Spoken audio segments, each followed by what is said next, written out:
Have you ever been around someone who drains your spirit, manipulates your emotions, or leaves chaos in their wake? Evil isn't just a concept from books or myths.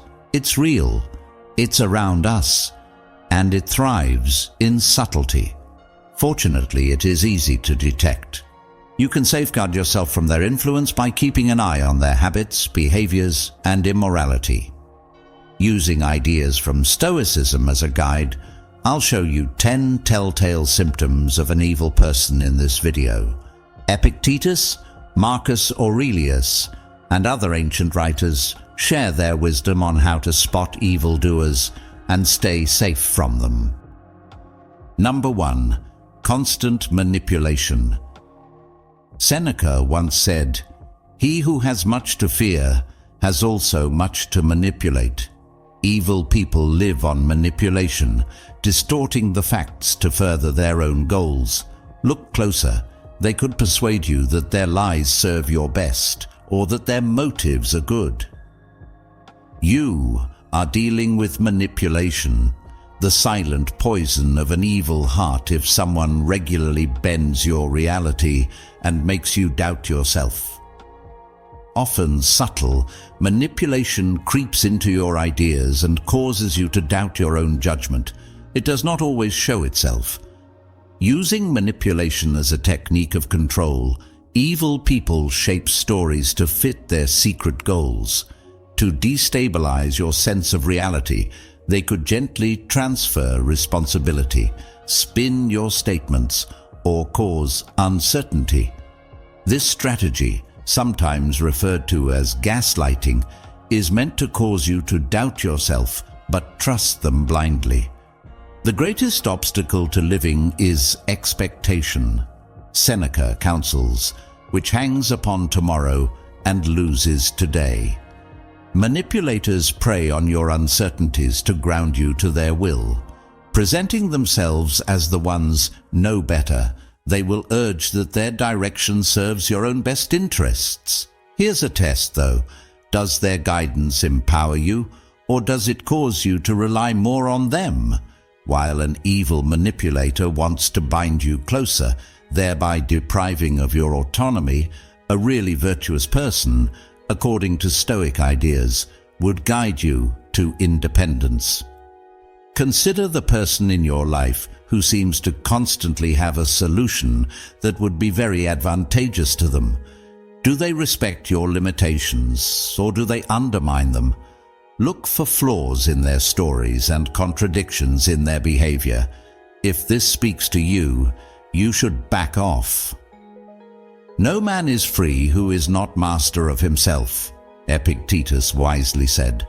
Refusing to play their game can help you to recover control over your ideas, behaviors, and choices. The antidote to their negative impact is your clarity and self-awareness. Number 2. A mask of charm. Epictetus cautioned us, presentations are deceptive. The true essence of a thing is often hidden. Watch those whose appeal seems too perfect to be real. Usually hiding behind a brilliant grin, evil uses charm as a weapon. These folks come in to make you feel protected, only to entangle you in their web of lies. When employed with pure intentions, charm can be a great thing. It brings people closer, inspires trust, and creates relationships. But it becomes a lethal weapon when used by someone with a dark agenda. These people know how to make you feel unique, how to disarm you with their words, and how to sell themselves as just the person you have been looking for, friend, lover, or even mentor. The hitch is that their appeal is hollow. This disguise is meant to cover their actual motives. Saying, "The soul becomes dyed with the color of its thoughts," Marcus Aurelius cautioned us to see behind such surfaces. Although their outside look is impressive, their inner ideas are colored with tones of dishonesty and manipulation. Look for variances. Are they too complementary? They seem reluctant to show their own selves, yet they fast win your trust. Pay close attention to what they say when they feel as though no one is listening, or how they treat those they feel to be useless to them. Character is shown in action, as Epictetus reminds us. Their behavior will reveal their actual colors, not their words. Trust that feeling if you have ever felt captivated, yet uncomfortable. Evil people depend on your readiness to overlook those little warning signals in favor of the illusion they have produced. Let their charm not fool you to the truth. Remember also, true goodness does not require a mask. Number 3, lies without conscience.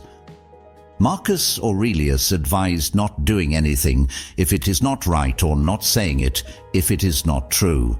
Bad people totally ignore this idea. For them, lies are vehicles to reach their objectives. The scariest element is, they lie so naturally and frequently that it becomes second nature. Always check words against actions to guard yourself. Lying is second nature to bad people, since, in their environment, the truth is only a barrier. To fit their agenda, they distort facts, create stories, and tamper with chronologies. Still, their lies are deliberate rather than haphazard. Whether it's to get power, escape responsibility, or change your view of reality, each lie has a goal. It is impossible for a man to learn what he thinks he already knows, Epictetus reminds us. Evil individuals fabricate lies to establish false power. They urge you to doubt your own expertise and gut feeling, as they believe they know better.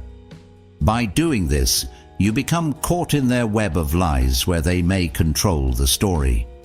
One obvious flaw, though: lies are frail. Whereas the reality is clear-cut, they depend on ongoing maintenance and cover-ups. Observe trends. Do their tales contradict one another? When pushed, do they alter specifics? Check their words against known reality. One more strategy to be on alert is their deflection. An wicked individual hardly ever acknowledges they lie. Rather, they might accuse you of misinterpreting, point the emphasis to an unrelated problem, or even blame others. This strategy is meant to wear you out, therefore facilitating their escape unharmed. Marcus Aurelius advised us to pay close attention to acts, since the fruit of a man's life is his character and actions. Actions expose truth regardless of the level of competence in the deception. Should someone's words contradict their actions, rely on your own visual evidence. You should not hesitate to hold people responsible. Ask inquiries, demand transparency, and establish limits with people who play fast and free with the truth. And remember, you have the ability to leave if their dishonesty continues. Number 4, lack of empathy. Human contact is based on empathy. Seneca observed, "Man is a social being. He does not live for himself alone." Still, evil people view others as little more than pawns in their game. Unless it serves them personally, they are unable to really care for the suffering or happiness of others. Note it if someone close to you is cold, merciless, and analytical. Lack of empathy is a window into someone's soul, not only a personality weakness. Empathy lets us relate, share in the pleasures and losses of others, and act compassionately. Relationships turn one-sided, transactional, and taxing without it. Evil people use this lack of humanity to advance their own agendas. When it suits them, they might show compassion, but their apathy is clear when the mask falls off. Seneca reminds us, there is an opportunity for kindness where there is a human being. Kindness is an inconvenience for the really evil, not a natural inclination. Have you ever told someone about your suffering only to have a blank stare or contemptuous words in response? Maybe they redirected the discussion back to themselves, as if your problems were small. An bad individual is marked by their incapacity or unwillingness to venture beyond their own self-interest. Their delight in the misery of others is another indicator. Whether it's overt brutality or subdued gloating, their lack of empathy leaves a gap where empathy should be. These individuals might even start violence or damage only to see the anarchy take shape. As Marcus Aurelius stated, waste no more time debating what a good man should be. B1. A really nice person never enjoys the suffering of another. Establish clear limits to guard yourself. Allow their indifference not to undermine your value. Seek connections based on mutual respect and understanding. Those who raise you rather than tear you down. Number 5. The hunger for control.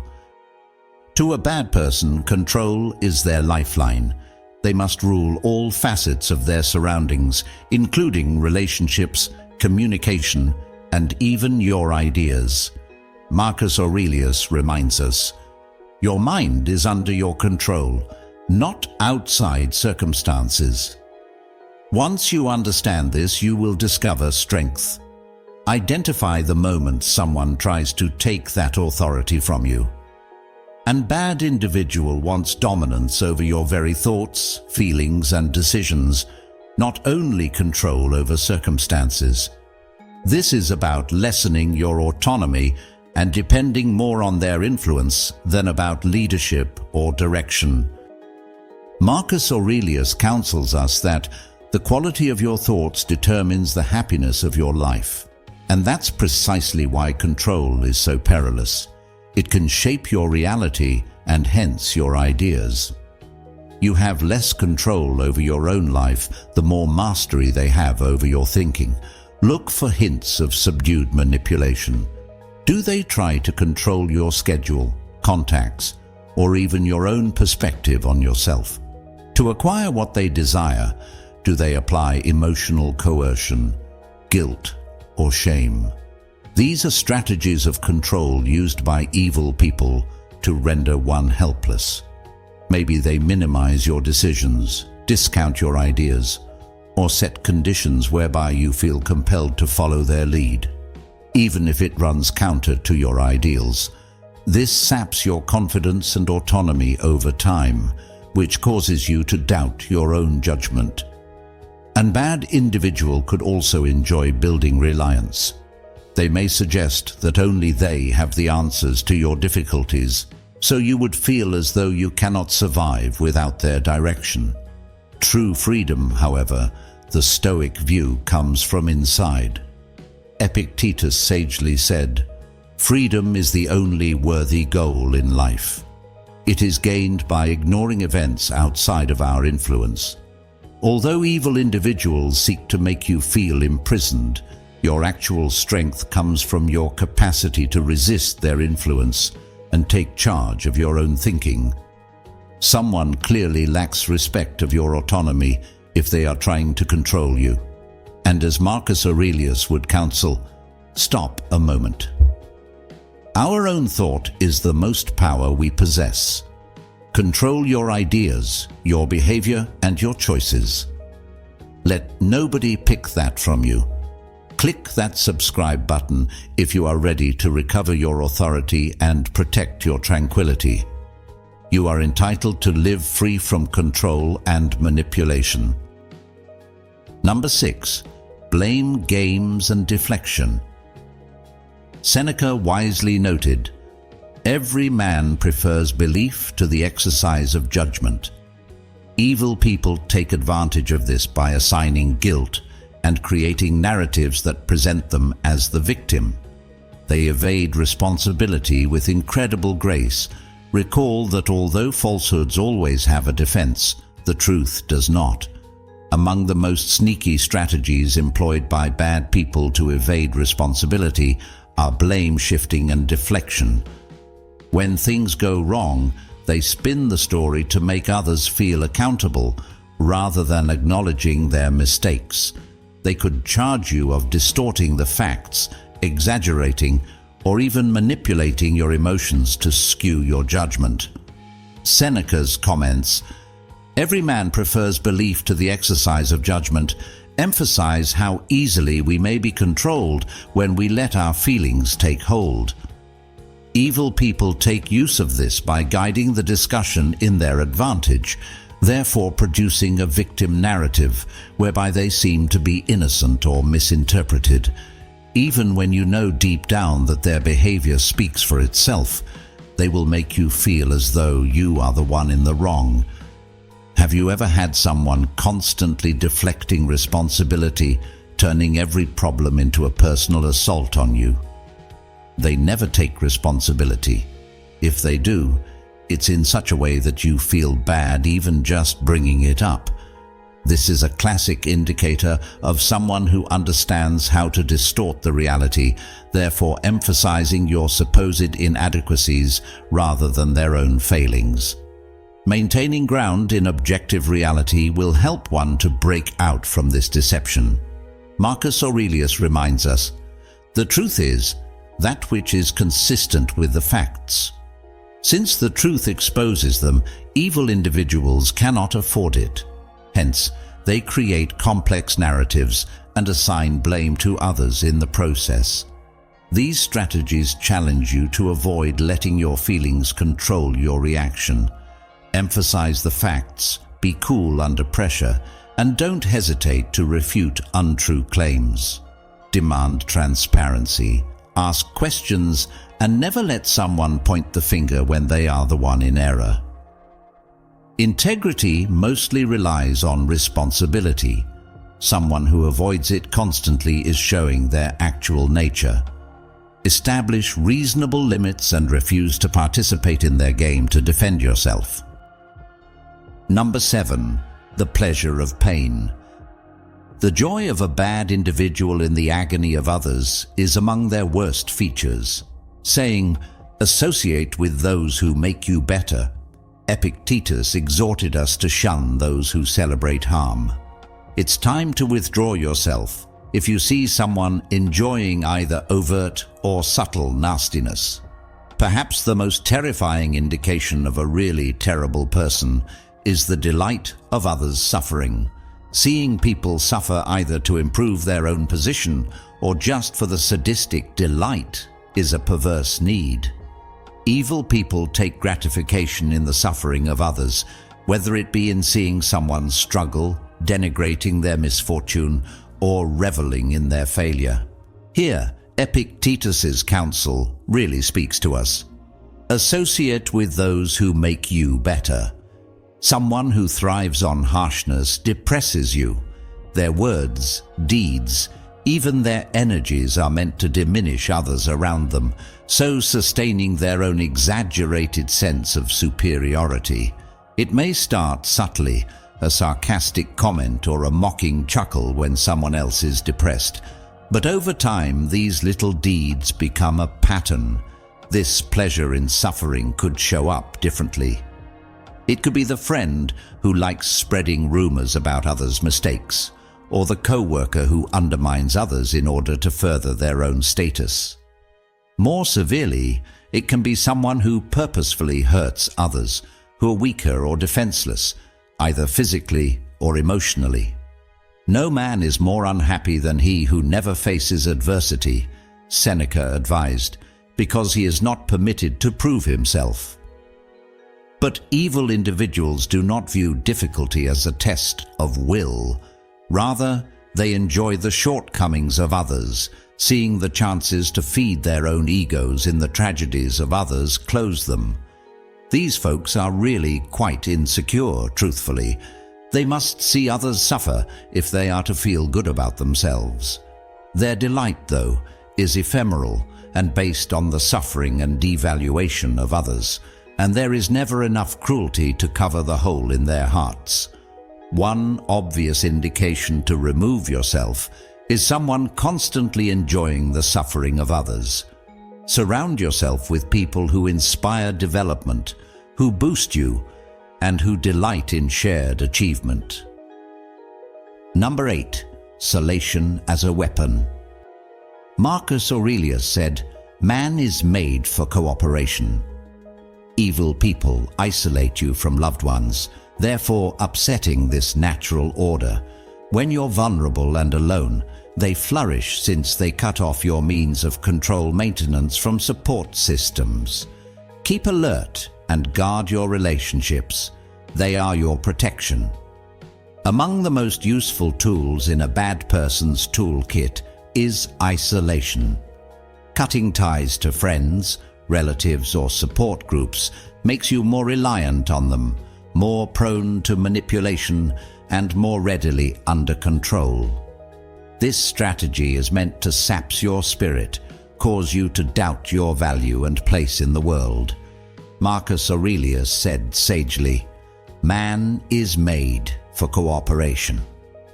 Our strength resides in the community, in common experiences, and in the encouragement of those looking out for us. But evil people realize this and aim to upset that natural order. They might gently distance you from others, breed mistrust, or even make you feel bad for keeping close relationships outside of their purview. Someone is clearly manipulative if they are trying to turn you against your friends or relatives. They might remark things like, "They're not great for you," or "They don't really understand you like I do." Their primary interests are not your own. By doing this, they sow seeds of uncertainty regarding the very people who have consistently helped you. Usually gradually, this isolation strategy starts with minor grievances about your loved ones and progressively moves into full-fledged assaults on their integrity. They find it simpler to take control the more you're isolated. This feeds lies and presents them as the only one who really knows or cares for you. But keep in mind, actual power comes from togetherness. The Stoics held that we are part of a bigger whole and that our relationships ground us. We are not isolated people. Never let anyone persuade you otherwise, that you do not require the encouragement of others. If you feel yourself growing increasingly alone, stand back and review the circumstances. Follow your gut feeling and contact people who really mean something for you.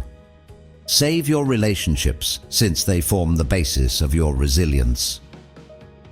Number 9. Jealousy in disguise. Many times, evil people hide their jealousy by compassion. Seneca cautioned us about people who envy the happiness of others. Their advice often sows uncertainty, and their compliments may hurt with concealed barbs. When their remarks don't seem totally kind, rely on your gut feeling. One of the most damaging emotions is jealousy.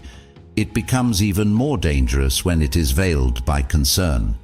Though under the surface their statements are meant to weaken your confidence and reduce your enjoyment. Evil people typically hide their jealousy as friendly advice or genuine care, not out of ill intent alone, but rather because they cannot stand to see you succeed or be happy. When they feel inadequate, they want to knock you down. Seneca's admonition is true. Envy is the ulcer of the soul. Jealousy-driven people will often hide it as concern for your welfare. Although their compliments could be appreciated, their harsh edge, something that does not quite fit, is what you should be aware of. Their compliments could come off as empty or backhanded, with a tone that implies they are gently downgrading your achievements. Their appreciation seems to be laced with an unsaid criticism. You might hear comments like, "I'm glad you're doing well, but don't get too carried away. You don't want to start raising expectations." Maybe, "That's amazing, but I've heard that other people have done it better, haven't you?" These words, taken under the cover of concern, are essentially attacks on your self-esteem aimed to get you to doubt your value or achievement. A really moral person praises the achievements of others, therefore raising them and promoting their development. But a terrible person, jealously blinded, cannot do the same. Rather, they devise means to bring you down, usually under the pretense of helping. Their intention is to have you shrink down to their level, not to see you flourish. Thus, they no longer feel threatened by your light. Trust your gut feeling. Take a minute to assess someone's actual intentions when their comments don't seem entirely friendly, or when their compliments contain underlying bitterness or hidden criticism.